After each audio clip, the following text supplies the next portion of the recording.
Hello and welcome to the Unfiltered Podcast and welcome to my guest, Vaqar Raees. Thank you very much for being my guest today. Vaqar, welcome. Thank you for having me. Very good to have you. I'll just give my guests a bit of background on who you are and remind them that the Unfiltered Podcast is really all about transformation, self-transformation. If we can't learn to lead ourselves, we certainly can't learn to lead others. This is why it's unfiltered. It's showing up authentically, being of service to others. And we're going to find out how my guest, Vaqar, does that. But before we do that, a little background who Vaqar is. Vaqar is a marine engineer who has sailed in international waters for 17 years. And for the past 21 years, he's been in the nuclear safety industry as also engaged with his community as a community activist who strives to help others on their journey to integration and inclusion. He's the founder and president of Friends Indeed Canada and has supported various organizations like the Cancer Society, the Salvation Army, food banks, Children's Hospice Care, and other partnerships with churches, synagogues, and other community organizations, as well as a member of the diversity societies within the Durham Police, Ajax, Pickering Board of Trade, as well as various community organizations where he's also received community awards from the city of Pickering and the town of Ajax. Man, you've done a lot to give back to the community, Vaqar, and that's why I wanted you to have the opportunity to share your story as my unfiltered guest today. So welcome and thank you very much. Thank you for having me. So that was a bit of script about who you are, but I'd like to hear in your own voice. Who is Vaqar Raees and why do you believe you're an unfiltered leader? Well, Vaqar Raees is just an ordinary person. Nothing fascinating about him. The only You're thing being too modest. You're being too modest. the only thing is what I do if I get an idea, I share it with some people, some friends around, and then we make a plan to sit down and improve the society around us. That what has been my objective and vision or a mission, whatever you may call it. And as you said, I mean, remained at the sea for 17 years, and the life at sea is really very different from what we uh, live on the land. Uh, the thing I think which made me accept the challenges is while at sea and you're in trouble, as particularly as an engineer, your engine is broken down and you you have to do something because you cannot call CAA from there. So if even if you don't have any resources available, I mean, I give an example that okay, you're running a pump and the coupling bolt are broken and you don't have the bolts, put your finger in and keep it running. That is what it is. It's a thing of survival, just to move ahead, to move forward, to go Right. to your destination. That is what taught me a lot of things from there. uh, as far as leadership is concerned, I don't know. I mean, I was just thinking this morning, and I remembered that the very first event for charity I did when I was in grade 4, and there was a women's organization right beside my house in the city of Quetta in Pakistan, and they used to help women. Uh, they used to teach them skills and all those things, and they were doing a charity event, something maybe a fundraiser or something like that, and I was in grade 3, grade 4, something like that, and I saw that and I said, well, I can do something for them. And then I collected some of my friends around, and we did some sort of a Mina bazaar or something like that, and we raised maybe like 2 3 4 dollars, whatever, and it started from there. So that is in a nutshell from where it started. And really the kick, or what you call the enhancement, came to it when I came to Canada in 1997, and started to look at different communities, particularly the immigrants who are coming from outside. And I found out that most of us try to remain within our own bubble, or our own silo, and didn't connect, not even to each other and not with the mainstream. So that's where I started to start working with things, and here I am now. Vaqar, thank you so much for sharing your story. And this leads me into giving a bit of background about the podcast, and, which really aligns with what you've just shared with us, because, my definition of leadership, this podcast isn't just giving a platform to talk about how we can be the best selves at work and how we can lead others. It's not just talking about how people who manage others and are responsible for getting their projects done and encouraging others to show up and get work done. It's not just talking about that. It's certainly not talking about people who want to position themselves in the corner office and think that the organization is there to serve them. That's not what this podcast is about.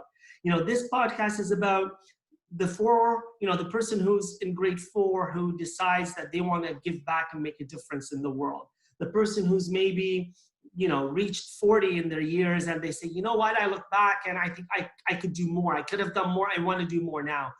This is really the platform where we look and think to ourselves, how can I become a better person? How can I become a better version of myself every day? How can I grow and give back to my community, to my home, to my workplace? Leadership is how we show up.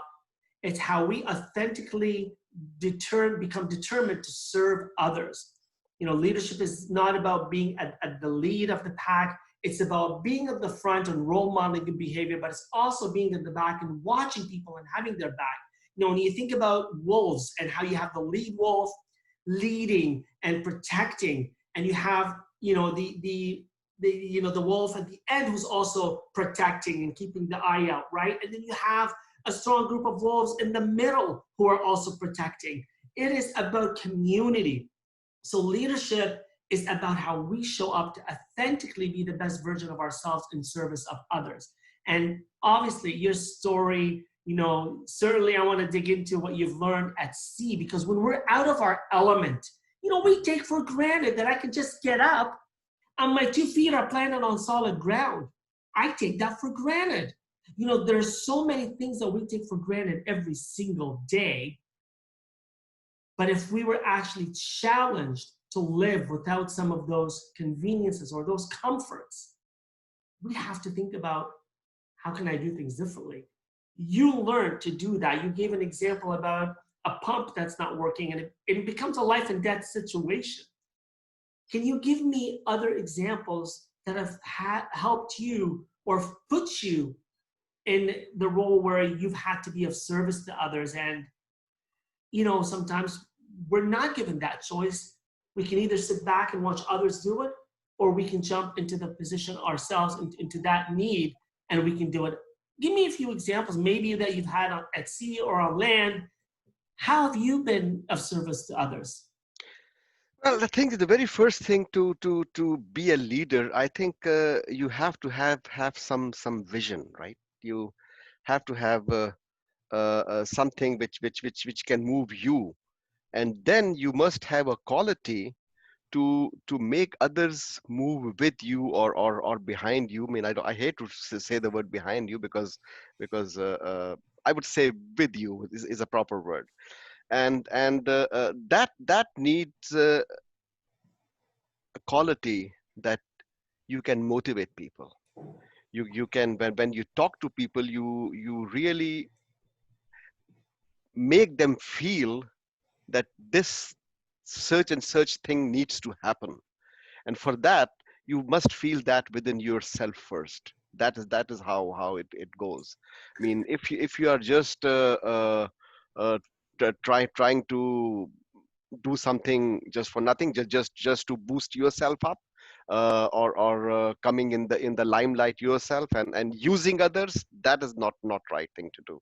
And people do that, no doubt about that. There are a lot of people who do that, but that is what brings you. And I mean, just And it's not that it should be only your idea. Whatever clicks your idea, clicks you, you should be able to take that and move ahead with people. I'll give you an example. For about I think last year, uh, there is an organization in Durham, and I was thinking about that for a long time. It was in my mind. Okay, something should be done like that.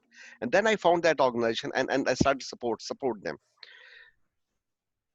And that organization helps the cancer patients, the people who are suffering with cancer, but not on the medical side of it. It is the emotional side. Not so, and they don't only help the people, they even support the family. Mhm. And what they do, so the very first thing which comes to cancer is a shock when somebody hears that, okay, you got a cancer, and oh my god, that's this. Just the thought of it, I know. That the very first thing is, oh.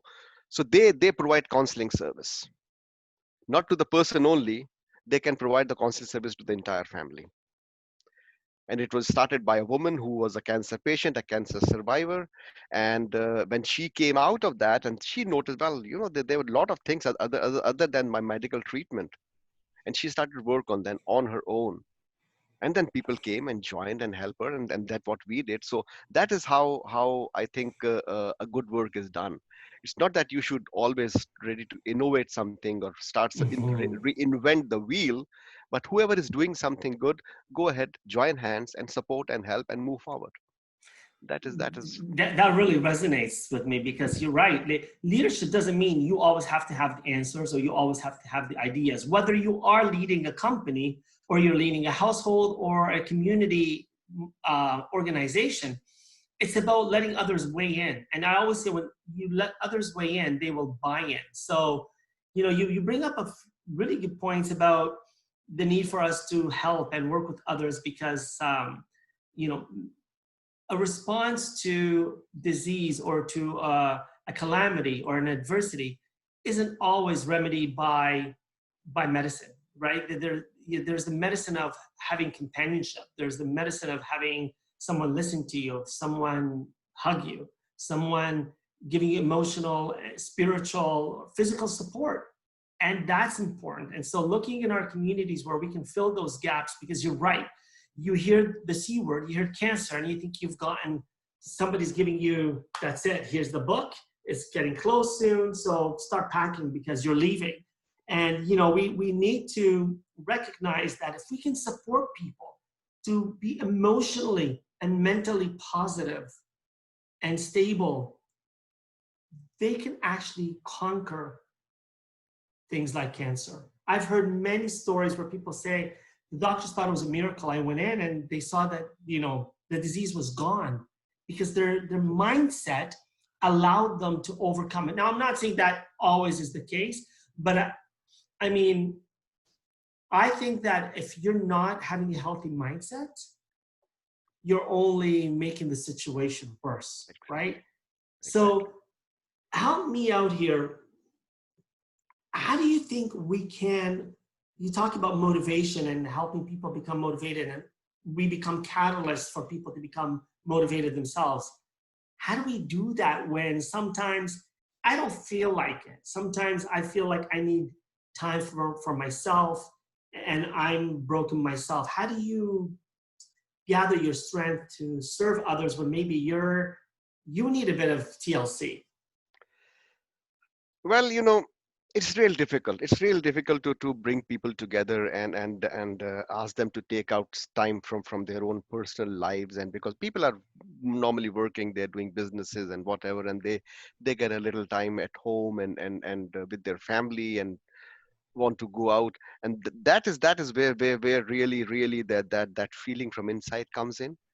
But that is what a leader should be. That, okay, if somebody, even if it's unwilling, how to bring him in. I mean, you have to give him something to motivate him to come out, maybe sometimes you have to really sugarcoat things. So and that's what I say. I mean, sometimes if suppose I'm trying to raise money for a children hospice care, right?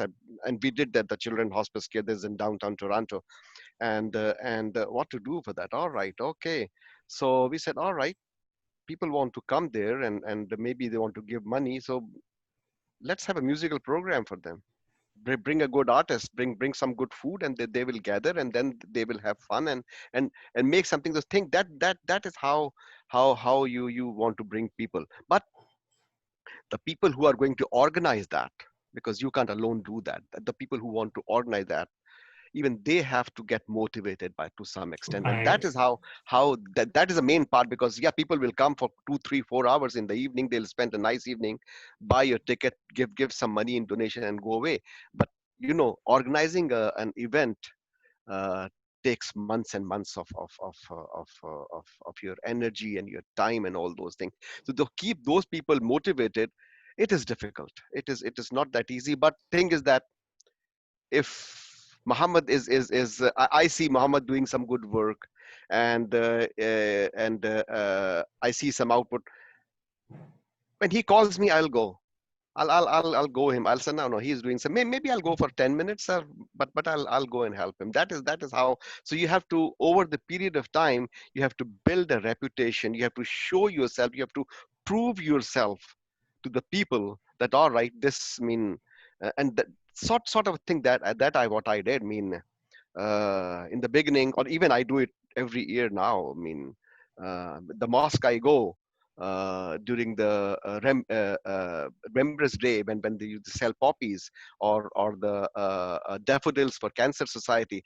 I would take the box and stand outside the mosque, and people would see me, and they will come and give the money and all Right. that. And that is how. And that's it. Then somebody, oh, can I do that with you? I said, yeah, take this one, go in the other door, you stand there. Right. So that is how. So you have to be in them, and then show them that you really are a grassroots worker.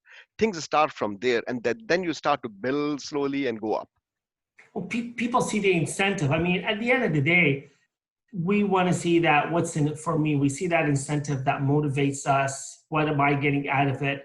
It doesn't have to be financial. It doesn't have to be self glory, but you see that you're making a difference. Like, you see a lot of the at Christmas time. You see a lot of people standing outside of stores in the cold, and they're ringing the bell, and Salvation Army, and you think, what would motivate that person to stand out there in the rain and the cold and the snow, and possibly face a lot of no from a lot of people, because there's, would you like to donate? No, thank you. I've already done it, right? But they don't give up. They're persistent. Yeah. They see the goal. As you mentioned earlier, they have this common vision that, you know what? I'm standing here. I'm a little cold. I'm raising money for a good cause. And I'm probably in a better situation than the people that I'm raising the money for. So there's that sense of magnanimity. Like you feel like, you know what? I'm in a good place. I want to help others be in a good place. And again, I think that's leadership. It's wanting for others what you would wish for yourself. And it's wanting to see others flourish and thrive and do well, and coming from that place of abundance. And I think it's important. And what I like about particularly what you're saying, I mean, I'm going to read into it. So obviously you're a Muslim, you go to a mosque, right? But I know you've done work with people from the Christian faith, people from the Jewish faith, and people from other walks of life, right? And here, and I mean, we're Canadian, we're living in Canada, but I know I'll have people from all over the world listening to this podcast. But the great thing is, wherever we are, we can take our personal triumphs, these things that we consider are unique. So for example, Muslims are not necessarily native to Canada, let's say. We've been here for several hundred years. It's pretty close, right? But, we don't have to stick within the confines of a mosque. We can go and work and put our hand in hand with people from a church. We can go to a place like a Salvation Army, which is, based out of a certain faith. And we can see, we believe in your vision. We believe in your desire to help humanity, to help people. We believe in the cause. Yeah. And we need, at a time when we're dealing with, rampant racism, all around us. The Black Lives Movement has shaken us and continues to shake us. And I hope it shakes us so much that we'll wake up and we'll shed the hatred that, we've been carrying against each other all these years, and look at each other as equals and partners and allies, and realize we need to work together. But having that cause, especially at a time like now when COVID is, we're going into a second wave, this isn't a time for me to think it's just about me and my home or my community. My home and my community are the people that live around me. It's the people where we live in our community, right? Tell me, what have been your drivers? You talk about this incentive and this, desire to give back and to help. And you talk about having done that with people from other walks of life and different faiths. Tell me, give me a few examples. I'd love to hear how you're working on that and why it's so important to you. So that is the whole idea, that the organization we started with some of the friends, with the Friends Indeed Canada, that was the whole idea behind that. Okay, you work with other communities, people of other faith, people of other culture, and add to the mosaic the beauty of Canada. That was the whole idea behind that. All right, I can do within my own home or within my own community, I can do, and it's much easier to do it there. But when you go out and do it with others, your benefit in that, you learn a lot. You learn new things, you see new people, your horizon becomes much wider after that.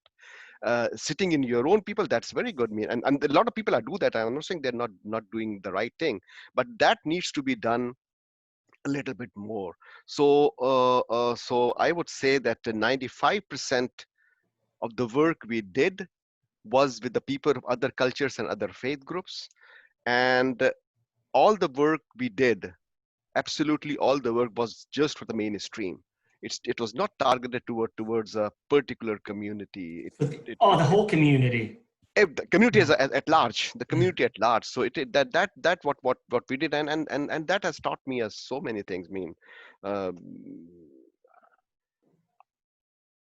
right from my own personality, it has really given me a very good change. So s- raising money for say autistic children, that was a good. So when we are celebrating Canada 150, so with Friends Indeed Canada, we did 3 events for the whole year, and to celebrate that.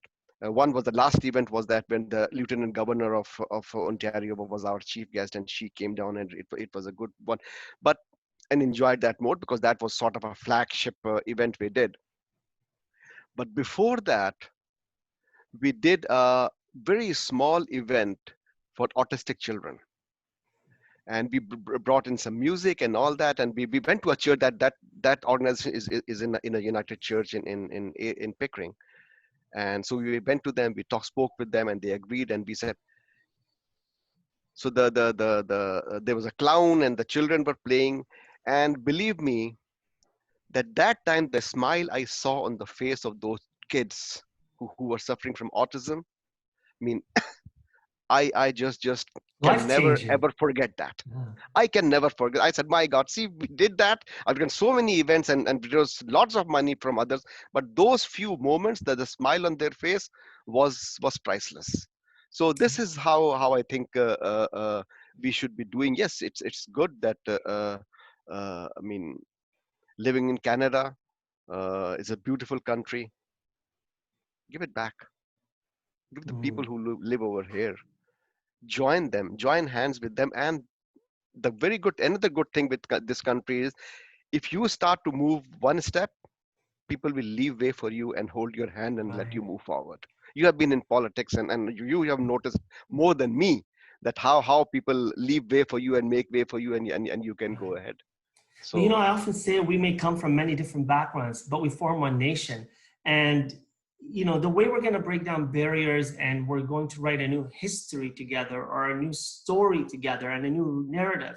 And what I say, we together have to rewrite the definition of inclusion.